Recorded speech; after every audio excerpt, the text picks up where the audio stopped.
Welcome to the Alain Guillot podcast, a podcast about life, leadership, and money matters. Today we have two guests. We have Dr. William Short and Reynir Óskarson, and we will be speaking about the latest book, Men of Terror, a comprehensive analysis of Viking combat.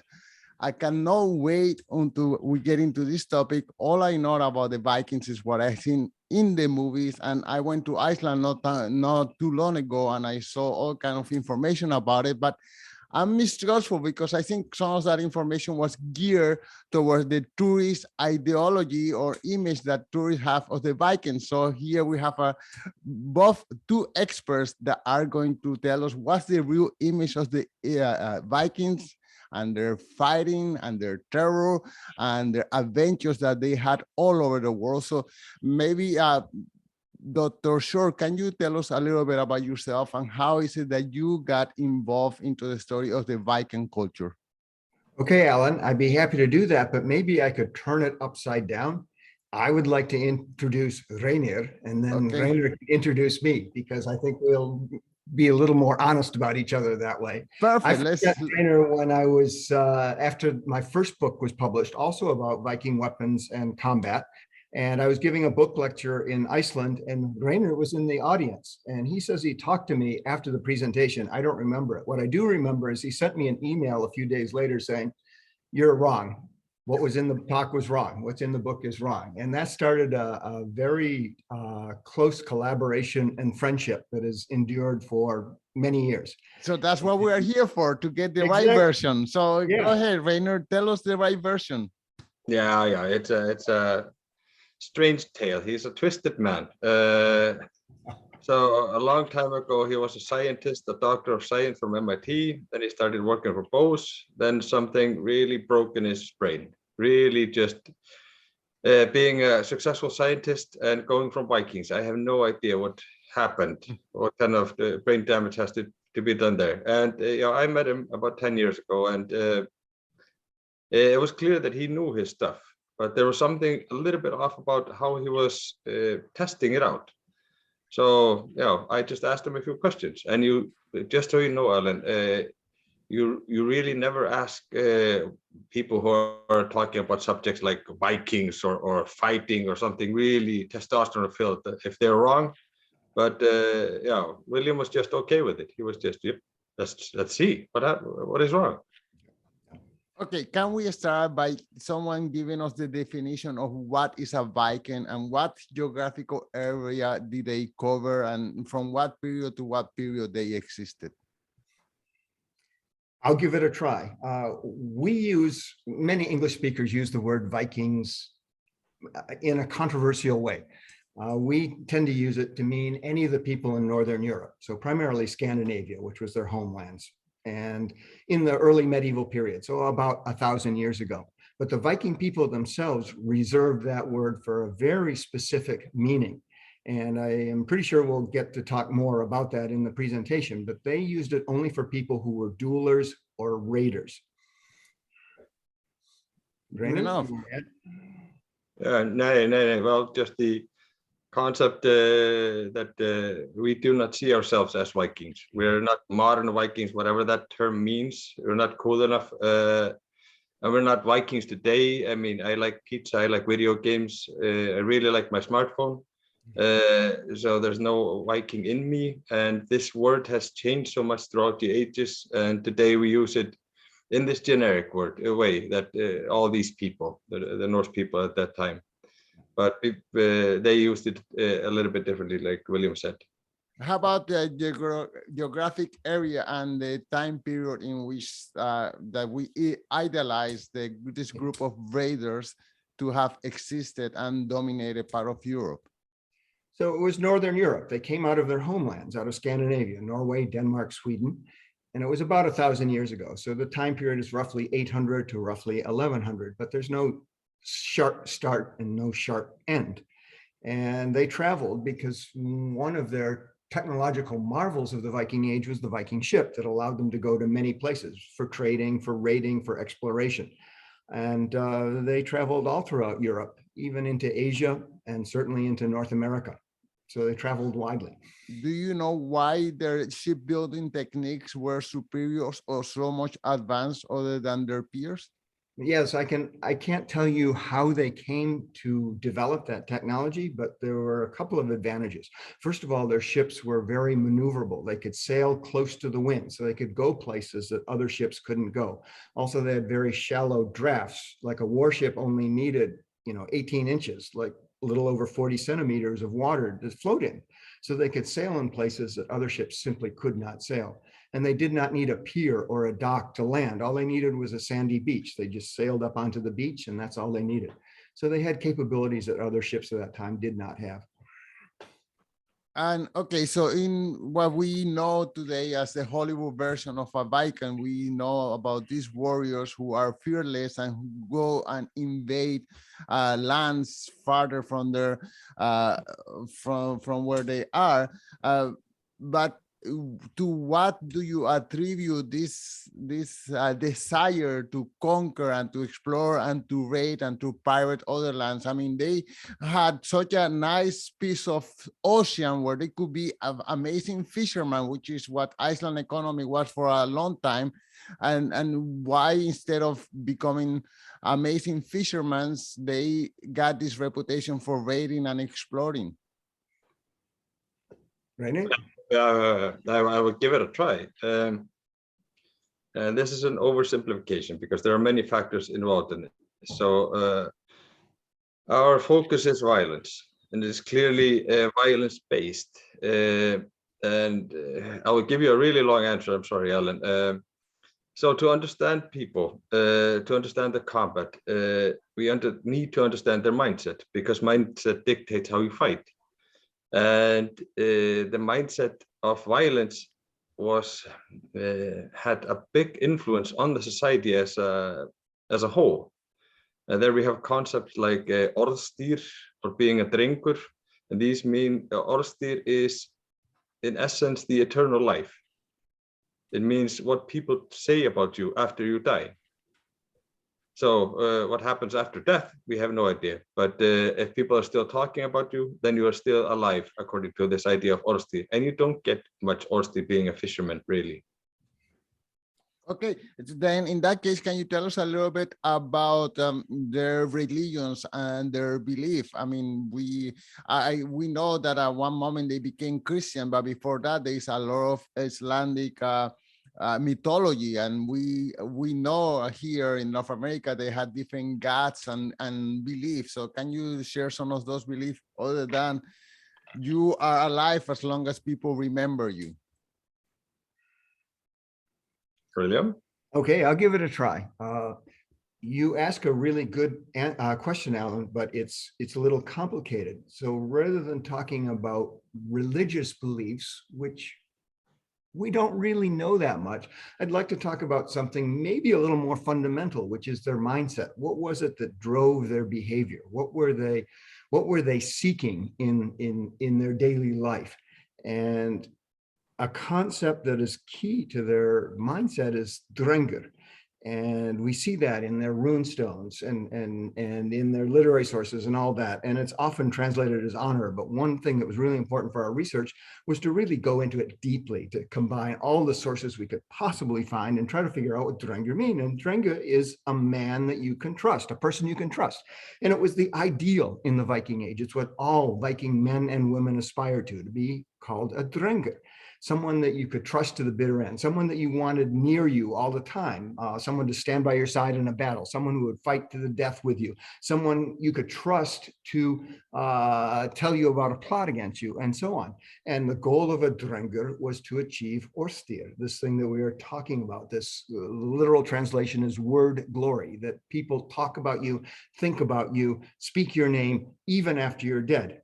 And our book takes its title from a rune stone that was erected in Denmark about 1,000 years ago, a memorial to a man called Freyði. And on the rune stone, it says he was the first among Vikings, and he was a terror of men. So we were curious, what did he do to cause him to become a terror of men? But what this rune stone proves to us is that Freyði achieved orðstír. Here it is, 1,000 years after his death, and we are still talking about him, still thinking about him. Havamal is a poem of advice from the Viking Age, and the most famous verse in the poem talks about that, and it says, Orstir never dies. So what a Drengr tries to do is to achieve Orstir. And this kind of tombstone, is it a reward to great warriors? I mean, I don't believe that it was him in particular, but many other people were rewarded with this kind of remembrance of them. I think he got the remembrance, Alan, because he achieved something during his life that his comrades or family or someone wanted to remember his name. He achieved this Orstir, and to prove it, this memorial to him was erected. Please also, yes, please.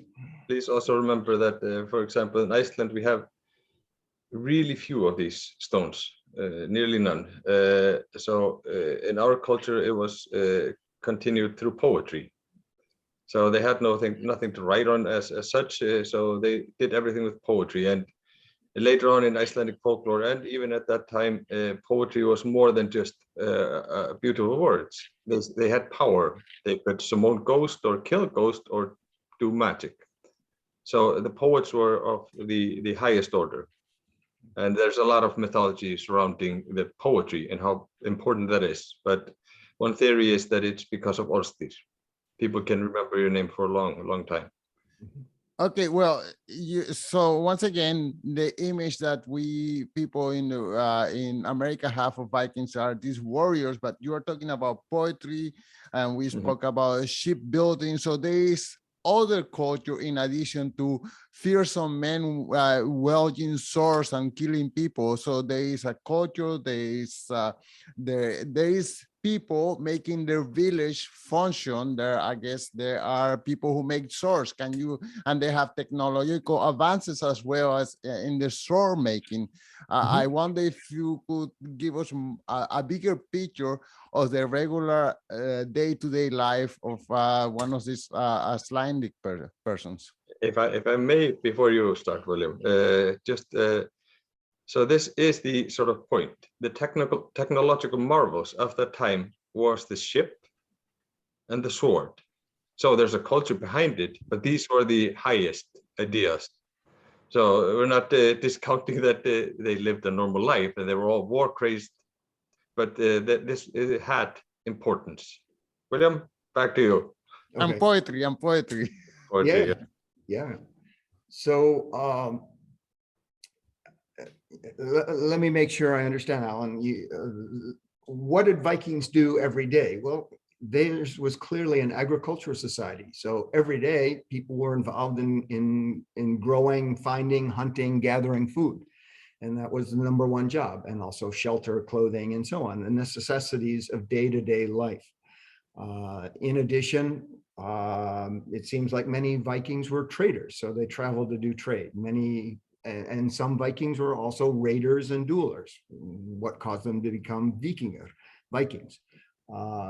But what comes together, what we found in our research, is that even though this was an agricultural society where basically everyone was a farmer, it was a society that was infused with violence or the threat of violence. And we see it in all these sources. And that was a key part of our research, is gathering all these sources together. We see it in their picture sources, such as picture stones and tapestries. We see it in their literary sources, in their stories. We see it in their poetry. We see it in their law codes. Even in their law codes, not only is violence permitted, violence is required at certain times.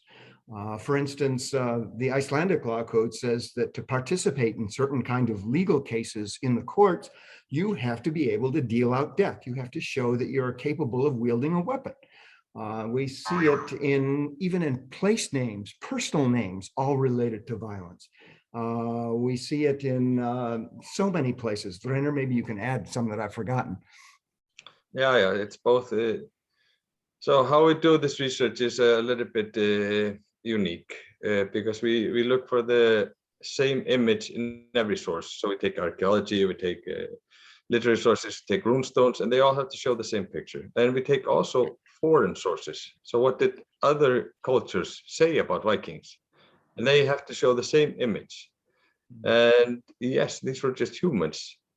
farmer humans with violence as some focal point. Okay, well, Reynir, I know from reading your background that you are a martial art instructor and you specialize in a kind of martial arts called Glima. So I wonder if, first of all, if you could tell us how you got into it and how you became an instructor. And then after that, if you would give us some details of some of the fighting techniques of the Viking era. So just to be clear, about the Glima, I got involved in it as we were writing this book.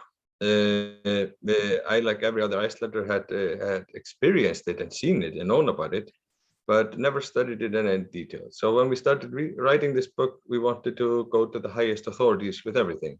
If we look at what should I say? If we look at turf houses, how they were built, and write something about burning them, and we go to turf experts and ask them. So we did the same thing with Glima. And then I just had to dig in really deep to research it. And it's a treasure that is so misinformed about online. And it's the sort of beating heart of Iceland today. It's the only sport that survived the Viking Age. Everything else died.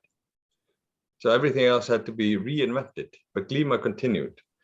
Now, techniques, I am not so sure that you will find techniques, and I will explain that a little bit more. We have to take off our glasses of modern day to look at the past. We can't portray the present and color the past with it.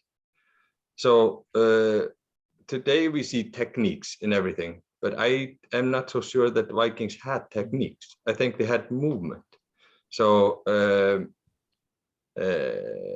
so it would rather be, what ideas do you have when you use a sword, for example? You need to cut really strongly.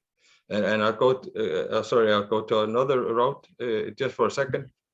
When we started this, when I met William for the first time, I thought, if we're going to understand how Vikings fought, we need to understand how they fought. If we take away the clothes, the typical Viking clothes, if we take away the typical Viking weapons, we should still see these are Vikings fighting. So if I bring back from the past to Vikings, take off their clothes, give them new clothes like cowboy clothes and a six-shooter, I could still see, these are Viking fighting, even though they're dressed differently and use different weapons. And that aspect is really key to us. So we, first of all, if there were techniques, then we don't see them in none of the sources. We see movement. We see preferred movement and so on. So we see, for example, a repeated movement in the wrestling, and it's called a brjóta menn á bak aftur, break someone back. And I'll get back to the without clothes idea. Or was it going? Glima, the Icelandic wrestling at that time was all about power. It's a power-based sport. It's a competition who is stronger. So we could see that we use might in their attacks.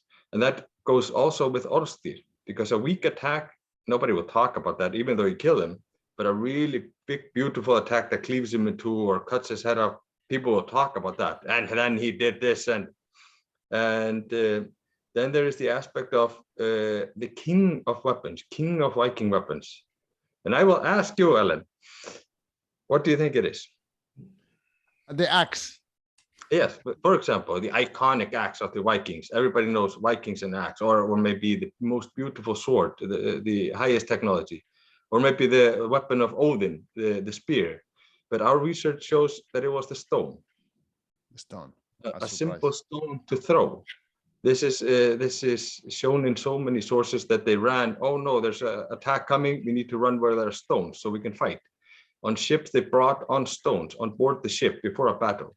And it's in nearly every source. So if we put these things together, power that we see in Glima and the attack, and the idea for Orðstír, it doesn't matter if you will live or die. People just need to talk about you. That's eternal life. And this idea of stones. Now, when we talk about technique, Nobody thinks about stone. It's not like, and then I do this throw. It's just, here's a stone, do it. So the idea is this: you deliver your assault with full power. You never give up. It's okay to die as long as you die a drengur, a man to be trusted. And you do what is necessary to defeat your enemy on the battlefield, as long as you have a good name after it.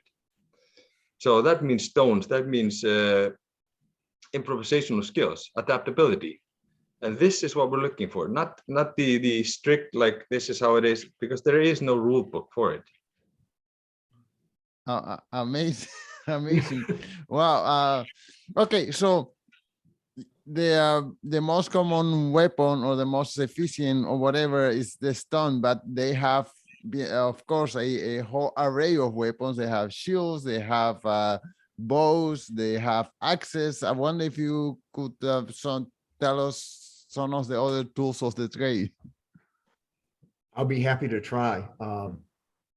Just a listing of the weapons: the sword, of course. Many people have believed that the sword was uncommon, sort of. There weren't very many of them, but in doing the research for the book, we sort of blew that up. We discovered from archaeology and from other sources that swords were not uncommon, and there's at least as many swords in the archaeological record as there are, for instance, axes or spears. So not something for the elite, something pretty common. There are spears, of course, used both for hunting and for fighting. There are axes, and axes came in a wide variety of sizes and shapes. Some were clearly woodworking tools to be used for wood, but some were specialized for fighting. And you can look at them and see, and there's quite a spectrum. They cover the spectrum. Some are in the middle, some are at the extremes. And axes came in both one and two-handed varieties, a wide range.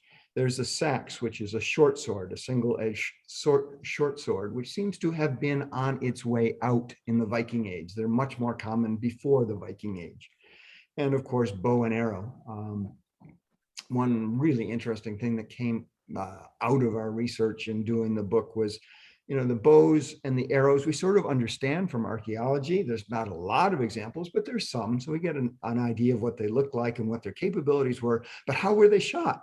We really have no idea, because the sources don't always match up, and the pictorial sources are pretty consistent, and it's not at all like Errol Flynn in The Adventures of Robin Hood. It's really quite different.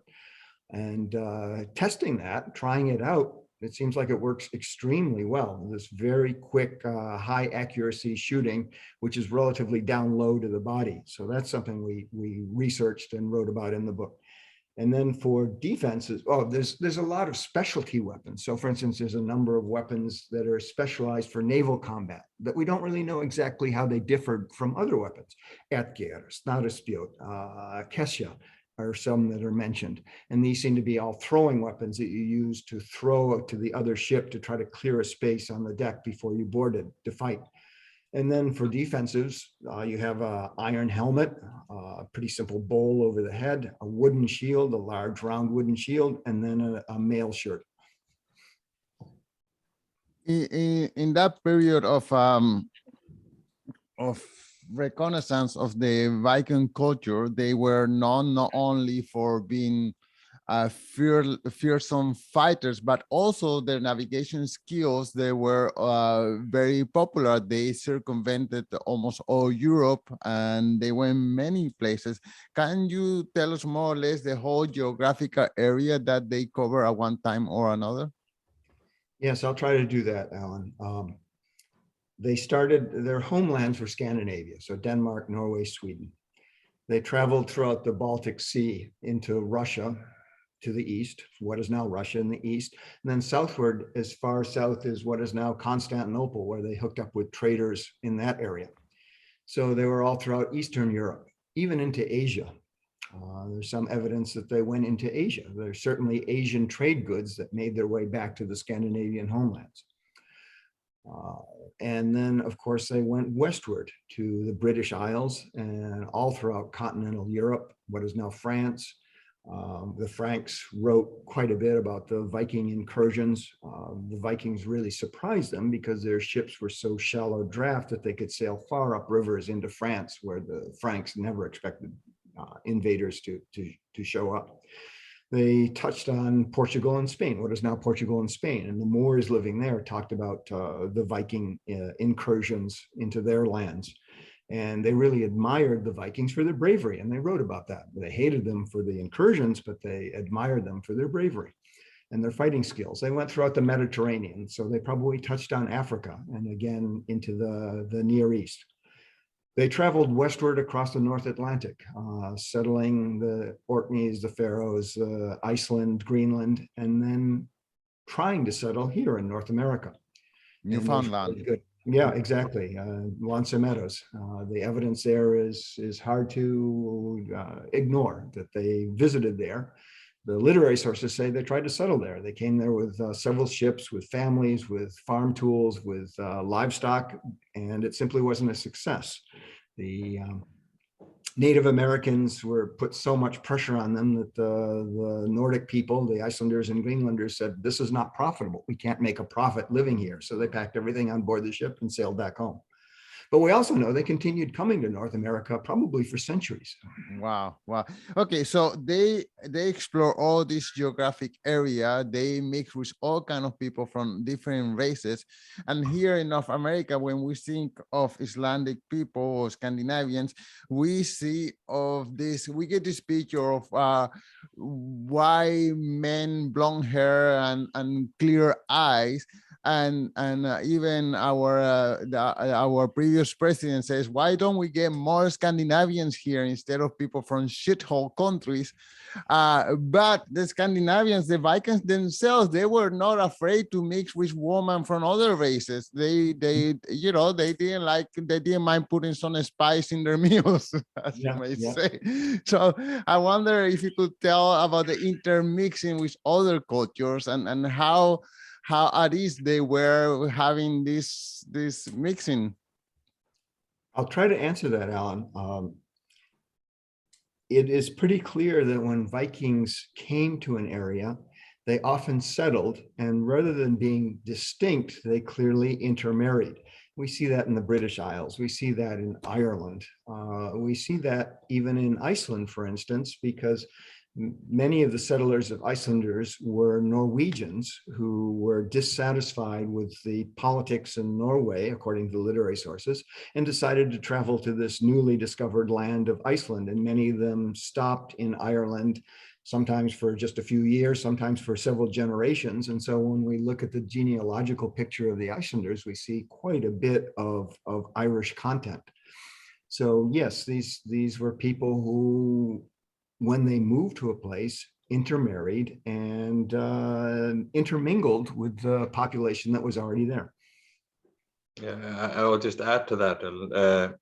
We usually don't take sort of ideas from people who are not very knowledgeable about Vikings, like this gentleman you were referring to before. There are good and bad people everywhere. So yeah, I would rather not add him to the mix, this misinformed man. Okay, well, can you, Reynir, can you give us, I went to Iceland at one time, and I thought it was the most spectacular country as far as nature, the most amazing landscapes I have seen in my life. I saw them in Iceland. It's just overwhelming. Can you describe for people who have never been traveled to that area of the world, what is it like to be there? I've been born and raised here, so I can't sort of compare it to other places I've only visited. And it has changed a lot since I was a young man. But let's drop in some cool things. Sadly, the belief in elves is lessening, but it once was. Everybody believed in us. We still hold many of the old customs. We still do glima, the Icelandic wrestling. We still put babies out in the cold weather to sleep. We still have the Northern Lights. It's just a fascinating thing, nothing to do with Vikings. We are, I mean, if you look at this face, we are the most beautiful people in the world, at least according to me when I look in the mirror. Most manly as well, I think. I'm not sure about that though. Okay, well, let me ask you something about the book. What is it that got you together, or how is it but that both of you met in a lecture, and how did that idea was born to write a book together about men of terror? Reiner? You start, William. Okay, I'll start. So Herstwick has been using the scientific method to study Viking combat. We think it's really unusual to use science to research this area, but we've been doing it for a long, long time. And sometime maybe 3 years ago, we started putting together an outline of what it was we had learned throughout Herstwick's history as an internal document, so other Herstwick people could have access to all this learning in some compact document. And we wrote this outline, and Reiner and I decided, wow, this should really be a book. More people than just the Herstwick people should have access to this data. So we started writing it. We started putting together it in text form, and that's when COVID hit.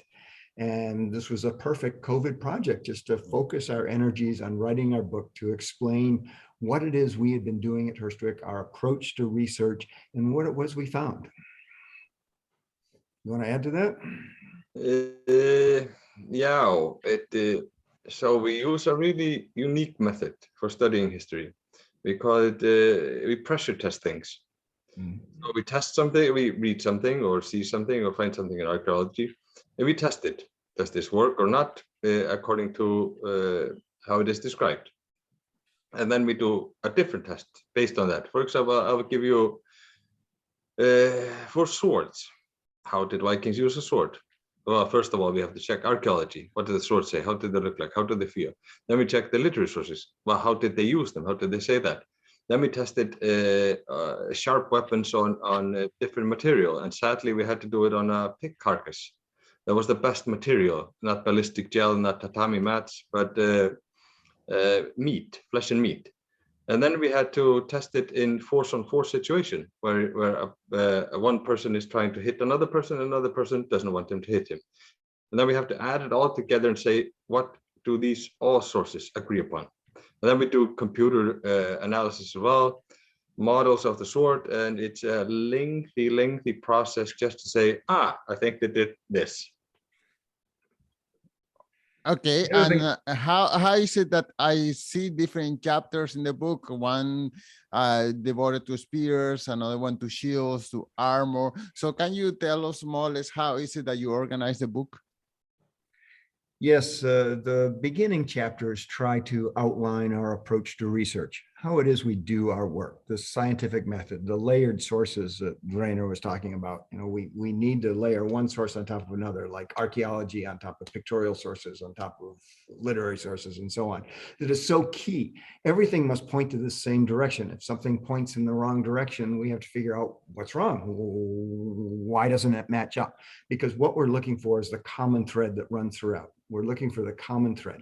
So we talk about our scientific approach, the research method, and then we talk about what all three of us have been discussing earlier in this interview, this mindset, and how important it is that this internal mental process guides behavior on in the fight. We talk about the empty hand combat, the glima, and how important that was. And we talk about the improvised weapons. Those are the three pillars we think are necessary to understanding Viking combat. Mindset, empty hand combat, this improvisation. And then we have a chapter on each of the individual weapons, talking about what the archaeology tells us, what our computer models tell us about the physics of the weapons, what the capability of the weapons are, the measurements of the weapons in combat use, and so on. And then we finish up with a couple of chapters on how the weapons were used, sort of trying to put it all together. So mass battles, these dynastic battles where the outcome of the battle determined who was going to rule the land, who would be the next king or the next earl. And they could happen on land or on sea. So we talk about each of those. And then there's a number of tactics that we talk about. So there's a whole chapter on tactics. And then there's a separate chapter on tactics that are super important to the Vikings. These are the two tactics that made a person a Viking, a Vikinger, dueling and raiding. Reynir? Yeah. So we made it like this. We had we didn't want it to be just about weapons and what the weapons were. We wanted to be wanted the book to be about how these weapons were used. And so we started off with the fundamentals. If you understand this, so the research, the sources, the mindset, and so on. If you understand this, then I could probably put a weapon in your hand and you would understand something like this, isn't it? And those are the keys. Then we took about of the weapon and just analyzed them in detail. And then we took the other aspect of Viking combat that is not often heard about, the unique special tactic like spies or ambushes and so on. Well, our conversation is about to finish in a few minutes. I wonder if, William, could you tell us one more time the title of the book and where can the listeners follow you? And then after that, Reiner, if you also could tell us where can the listeners follow the work that you're doing? Okay. The book is called Men of Terror, a comprehensive analysis of Viking combat, published by Westholm, and it's available at booksellers around the world, so it's readily available. People interested in following Herstwick can find our website, herstwick.com, and also we're on Facebook. Just look for Herstwick. Perfect. And Reiner, where can people find you? Well, you can find me in all the same places as William, sadly. We don't have a life, we just have each other. But we would really like people to be involved in this. So if you have a question or have an interest or just want to do something with us, please let us know. Don't be afraid. And other than that, check out the klima.is. This is the Icelandic Klima Association. Perfect. Well, William and Reiner, thank you so much for your time. Thank you, Alan.